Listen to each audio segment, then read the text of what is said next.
Welcome to Samba Samba. Enjoy the video. You start by positioning the bike in good light and clearing clutter so you can focus. Use a bright flashlight and a small magnet to detect internal enclosures. The magnet helps find metal housings. Once done, power down nearby Bluetooth devices and put your smartphone in airplane mode, except for the scanning app so you reduce false positives. Move methodically. Saddle, frame seams, bottle cage mounts, rear rack, and under fenders. Make sure to physically press crevices while listening for clicks or shifting parts that indicate a hidden module. You continue by removing accessories like lights, GPS mounts, and bags to expose mounting points and cable paths.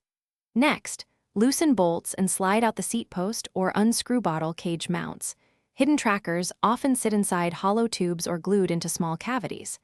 Use a small mirror and flashlight to inspect blind spots and a magnet to find metallic housings. If you find suspicious wiring, follow it to see if it leads to a battery pack. Be careful when prying.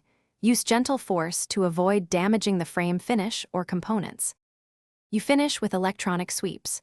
Run Bluetooth and radio frequency scanning apps while moving around the bike to spot consistent signal sources. Once you identify a hot spot, isolate it by shielding with your hand or a metal object. If the signal drops, you found the antenna. Carefully remove the suspected unit or disconnect the battery to confirm it stops transmitting.